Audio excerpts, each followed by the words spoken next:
Hello, I'm Professor David Holden. I'm a military historian and a veteran. All these views are my own and in no way represent the U.S. Army or the federal government. Now, I won't have to say that much longer because after nearly 16 years of federal service to the U.S. Army, I will be retiring in about 12 days. So today I have an important topic to talk to you about. What is going on in America with all these different sexual identities and the rapid increase of them? But it's not just about sexual identities. There's something fundamentally going on here. It's almost like an intellectual movement where there's this move towards collectivism aided by modern technology and communication, that you have this growth of collectivism that infringes upon individual agency and choice. Individualism. And that's the collision that we're seeing here now. So this is how liberty dies. Take Pride Month, for example. It's everywhere. You would think that Pride Month is like a holy month.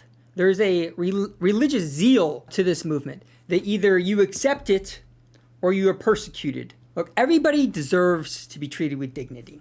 As an adult, you can choose to live your life however you want, and I will treat you just like I would treat anybody else. But you cannot compel my acceptance of your lifestyle choices. And to the point, you cannot compel my acceptance that men and women aren't real, that they don't exist, that they're interchangeable, that men can give birth and breastfeed. I can't enter that fictional world, and I can't follow you there because it does not reflect reality. But it's being pushed everywhere, and that's why I say it's like an intellectual, almost a religious movement, right? It's in the news. It's in your entertainment. Every show that you watch, sometimes there's more people that are gay than are actually straight. It's also on your social media, and it's being pushed by the federal government as well. In part, it's the cool thing to be right now. If you're LGBTQIA+, et cetera, et cetera, et cetera.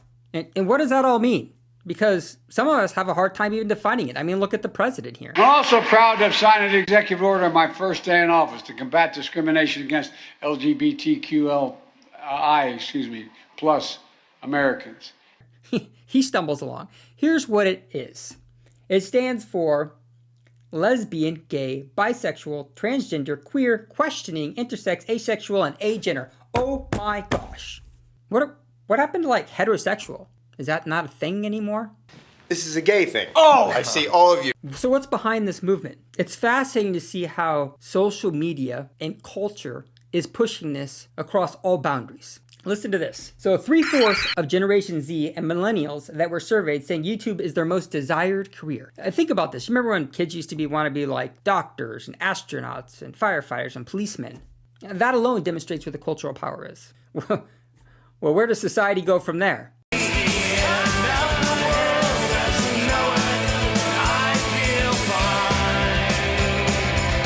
Being cisgender, aka heterosexual, is so passé. It's certainly not going to get you likes, and it definitely puts you at the bottom of the intersectional hierarchy if you are a white Christian male that's heterosexual. So there was an important article published on Quillette by Eric Hoffman. He's a professor of politics, and he wrote this piece, Progressivism, Sexuality, and Mental Illness. And we're also going to explore some live shots of people so you can perhaps understand what's going on in this cultural war. You can't see it. I can't explain it to you.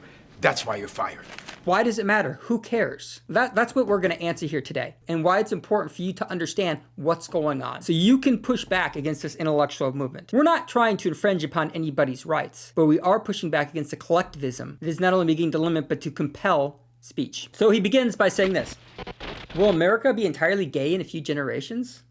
Will everyone be mentally ill? It would appear so from a straight line extrapolation of the stunning rise in both LGBT identification and mental illness among young Americans. So we're going to look at the correlation between these things. Now in history they teach you that, correlation doesn't mean causation. Just because two things are related to each other in time doesn't necessarily mean that one caused the other. He's arguing here that there is a connection between all these different sexual identities and the rise in mental illness. All right, so let's look at what he's talking about here. If you look at this graph from Gallup, what you see at the bottom is the traditionalists, right? Those born between 1946. 0.8% of them identify as LGBT. Then when you move up to baby boomers, those born between 1946 and 1964, we're up to 2.6%. So we're a little bit more than a double there. Next, you have Generation X, which is kind of the red dotted line. And we see about 4.2% of Generation X identifies as gay. Then all of a sudden you start to have a sharp uptick And you can see that there is some correlation here with social media and the growth of this. So millennials are those born between 1981 and 1996. And we see a quick rise from 5% 2012 to 10.5% for the millennials by 2021. What gets interesting, though, is when you move to Generation Z. Generation Z, born between 1997 and 2017, is 10.5% of them identify as LGBT. By 2021, so what is that, 4 years later, 20.8% of them identify as LGBT. So at the current rate, what he's saying is, I don't know, by 2050, we're all going to be gay. So what's driving this? Is this a natural outgrowth of that people are more accepting of other ways of being and living and sexual orientations? Or is there something else behind rapid growth that we see and people identifying as LGBT? That's a good question. All right, so Abigail Schroer wrote this book. She's a journalist, and she wrote The Transgender Craze, Seducing Our Daughters in 2020. And it was named Book of the Year by The Economist and Times of London. So those are pretty reputable sources. In it, she says there's 1,000% increase as people identifying as trans. So what percentage of the population are we really talking about that suffers from gender dysphoria? Well, according to the DSM-5, which is the Diagnostic and Statistical Manual for Mental Disorders, posted by the American Psychiatric Association, which is kind of like their Bible. Well, according to them, 0.005 to 0.014 of adult males suffer from gender dysphoria. 0.002% to 0.003% of females suffer from gender dysphoria. So it's not 1%, it's not 0.1%, it's 0.005 to 0.014. It's a fraction of a fraction that legitimately suffer from gender dysphoria. So is everybody else faking? What is driving this rapid increase? Talk about confusion. Look at these video of these two girls as they talk about their journey to becoming trans, gay, etc., etc. I'm gay. Yeah. What age did you know that you were gay? I think at like 10 I knew that I think at 10, but I wasn't clear on my gender. Yeah, I think it was around like 10 as well when I started questioning if I was bi. And then since then it was kind of like a slippery slope because I was like, am I bi, omni, lesbian? And then I kind of like came to the point, and then now recently I've been like, am I pan? But then I think now I'm starting to realize that I'm queer. But yeah, it started around 10. It wasn't like fully formed, but I guess like that's when I realized, wait, that's a possibility. Yeah, I am genderqueer, transmasc, and queer. What's transmasc? Transmasc is like people under the non-binary umbrella identifying like or presenting masc. Masculine? Yeah. What about you? I'm trans and my sexuality is unlabeled. I use he/him pronouns. Yeah, and I use he/they pronouns. So at 10 years old, they began to deal with these concepts. Understand, these are people that have spent not 50%, not 75%, but their entire lives believing that a fat man comes down a chimney and delivers presents to them. Santa Claus had come. They started to deal, 10 years old. My kids are like playing video games and Foursquare and watching Marvel movies. They're not discussing, am I a boy or am I a girl? And am I queer? Am I gay? Who am I attracted to? At 10 years old? Think how emotionally confusing and difficult that must be. Remember what it was like to be a teenager? And now you add on the stress of figuring out what sex you are? That combined with the biological, psychological, and intellectual changes as a teenager? Do you remember how confusing that was? I'm confused. Different girl. Were you in a state where you could rationally make decisions at 10 years old that would affect you 10 and 20 years down the road? Yeah, he's a kid. Kids are stupid. I've met some close friends and family members that had no desire to have kids at 25 years old. Zero. Then they hit 30 and all of a sudden, these women wanted kids. They entirely changed their mind. They did a 180 and said, you know what, I want kids. I want a family. But when you're 10 years old and you make a decision to transition and you're cutting off your breasts and cutting off potentially your penis, these are things that can't be altered and changed. And are you at a point in your life where at 10 years old, you are capable of making those decisions? Think about this. You can't buy a gun till you're 18 years old. You can't drink till you're 21. You can't give consent to sex till you're 16. But hell, you can cut off your breasts and your penis and change your sex at 10 years old. Does that sound rational to you? Because it doesn't sound rational to me. Look at this graph here.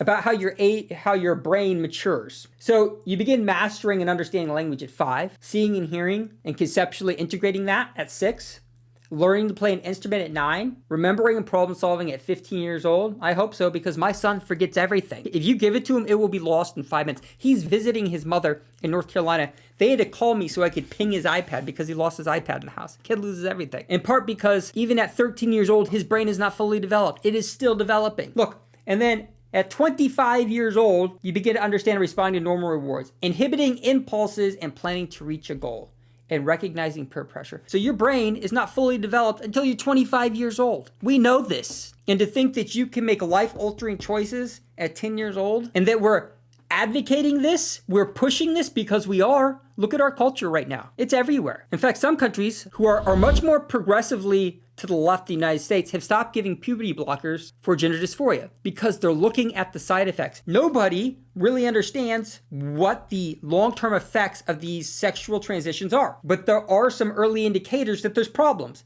And so the Finnish and the Swedes have said, you know what, we're going to halt this. We're not going to push it. And these are some of the effects of giving puberty blockers to kids. Now, they say, and here's the interesting thing, you're allowing kids, adolescents, to make these life-altering decisions, and yet most people, according to the data, who suffer from gender dysphoria will grow out of it as they get older. And this is a quote from the Finnish medical guidelines. And here's what they say. Cross-sex identification in childhood, even in extreme cases, generally disappears during puberty. However, in some cases, it persists or even intensifies. Gender dysphoria may also emerge or intensify on the onset of puberty. There is considerable variation in the timing and onset of puberty in both sexes. The first-line treatment of gender dysphoria is psychosocial support and is necessary psychotherapy and treatment. However, in the United States, the Biden administration just signed an executive order to curb anti-trans laws and conversion therapy. You know what conversion therapy is? You will not be turned. You will be destroyed. No, it's not electrocution. It's where you sit down with a psychologist and you talk about your feelings.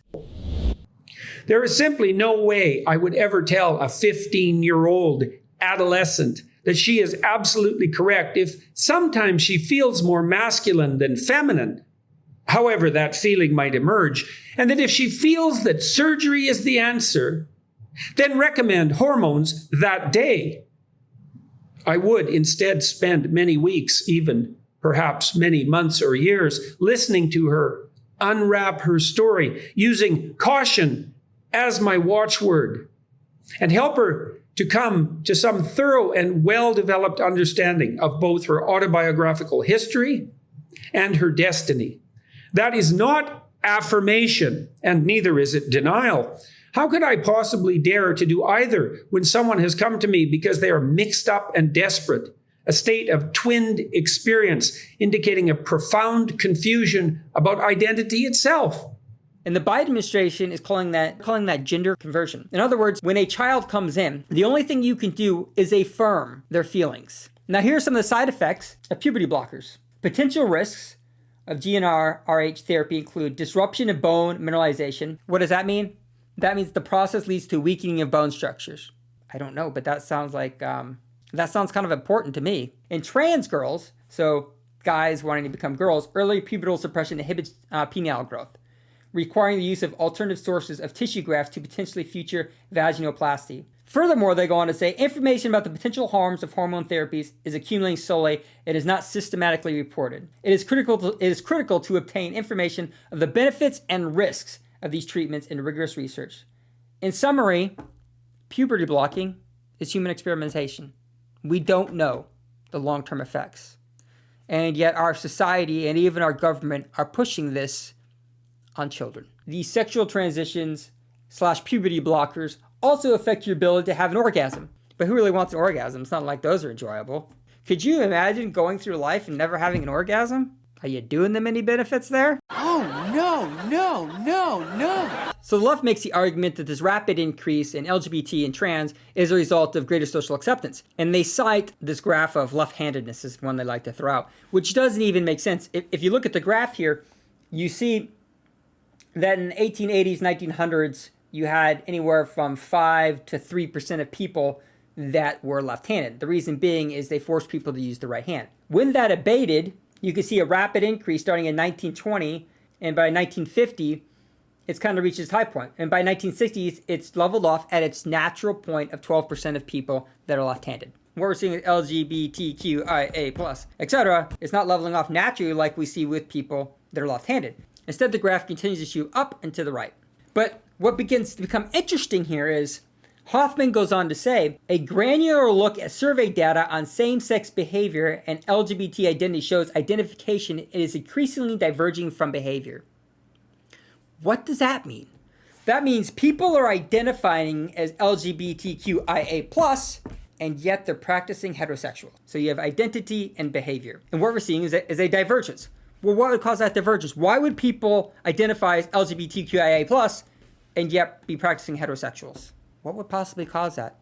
I don't know, maybe like social media, news, entertainment, you name it, it's being pushed in every sector of our culture. Maybe it's something they put in the water, like fluoride, but instead now it just makes you gay. If you attend a small dinner party of typically very liberal, upper-income Angelenos, it is not uncommon to hear parents who each have a trans kid having a conversation about that. What are the odds of that happening in Youngstown, Ohio? If this spike in trans children is all natural, why is it regional? Either Ohio is shaming them or California is creating them. If we can't admit that in certain enclaves there is some level of trendiness to the idea of being anything other than straight, then this is not a serious science-based discussion. What's interesting here is there's a correlation between sexual identity and your political ideology. Look at this graph. What you see here on the left with liberals, you see 3% of them have same-sex partners, but 11% identify as LGBT without the behavior. So that's an 8% gap between identification and behavior. People claiming to be gay and yet being heterosexuals. And it's highest with liberals. And then you see a small downtrend with slightly liberals, and then a steep drop-off when you get to moderates, slightly conservative, and conservatives. In other words, conservatives, their identity and their actions correlate. What they identify as heterosexual or gay, and their behavior, there's a correlation there. They move in tandem. We don't see that on the left. So what's the problem with identifying trans? Why not just let people do whatever they want? Here I pulled this. This is a survey in Norway. If you take a look here on the left, you see cisgender males. In orange, we have self-harm thoughts, 12%. Occasionally, cisgender males, of course, heterosexual, right? Those are straight males. Those who have self-harm thoughts is 12%. Those who partake in the activity of harming themselves is 10%.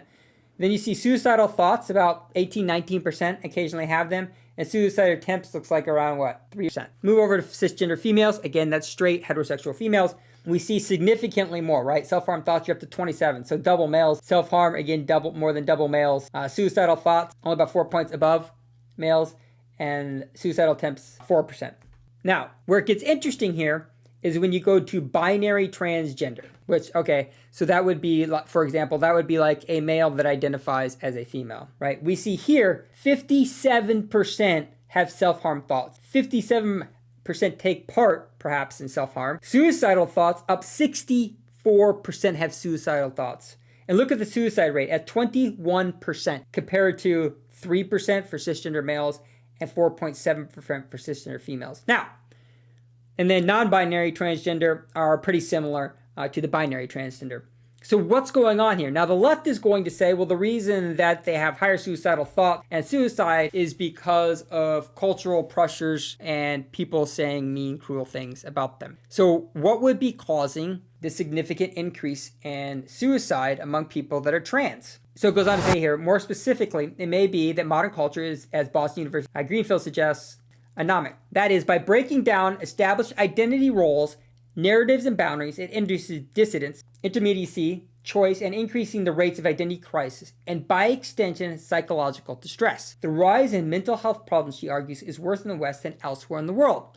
That's interesting because, you'd think that with all the material wealth, that would make everybody happy. If you look at Maslow's hierarchy of needs, where you've got safety, food, shelter, those base needs are met. But that's not enough. Reflecting a cultural specificity of the mental illness, her analysis takes a Durkheimian approach, which focuses on how a loss of communal regulation of desires and identities can produce higher suicide levels and the mind becomes unmoored from social givens in the external world. Furthermore, The more a society is dedicated to the value of equality and the more choices it offers an individual's self-determination, the higher its rates of functional mental illness. Equality inevitably makes self-definition, that means defining who you are, a matter of one's own choice, and the formation of personal identity necessary for mental health becomes a personal responsibility, a burden some people cannot shoulder. In other words, what's happening is when you remove those spiritual, cultural, and societal structures, that you leave a person to their own devices to define who they are because you've given them no boundaries. You've given them no map. There are no waypoints to understand where you're going, how you're going to get there, or even where you are and why you're there. And now, in summary, I wrote this. In essence, you have taken all the maps and all the signs from life, dropped them into a world with no way to navigate except by the whims of the current emotional and mental state that is not yet fully developed. And that's why tradition is so important. It gives you a foundation, a structure to which you build on. I was listening to an architect, and he was talking about the most stressful thing that can happen when we're working with a client is when they do not define any boundary. When they say, hey, this is where I want to build, this is the type of business I have, design something. It's incredibly stressful because they've given you no structure, nothing to begin with, no start point. When you place a child in the world and you provide no structure, no rules, no boundaries, they're totally lost. Because now it's all up to them and it's too much pressure for most people. And that leads to more suicidal thoughts and attempts. The left wants to convey to you that all choices are equal. All ways of living are equal. In fact, according to this new Gallup poll, belief in God has hit a new low of 81%. Now, you personally may not believe in God, and that's fine, that's your choice. But I can tell you as a historian that every culture, every civilization demonstrates some belief in the afterlife. We are spiritual creatures. And that's part of the reason that a life filled with materialism and hedonism, that it ultimately fails to be gratifying. This mental illness, which is far more prevalent in the West, is interesting because, again, we talk about Maslow's hierarchy of needs. Your basic needs are being met, but the spiritual ones are not. And as I write here, instead, the obsession with sexual orientation is a byproduct of the general decline in the belief of God. LGBTQIA is functioning and replacing the belief in God. It serves as a central principle by which you organize their life and finds their place in it. Yet it's a poor substitute, and ultimately places extreme emotional psychological stress on adolescents and is borne out in the data. Everyone deserves to be treated dignity regardless of how they might identify. We may be sexual creatures, but individuals are so much more than their sexual orientation. It trivializes us as individuals. Thank you for watching. If you think I deserve it, please give a thumbs up, share this video, give it a like, leave a comment down below, and I will be happy to respond to you. God bless you, and have a good day.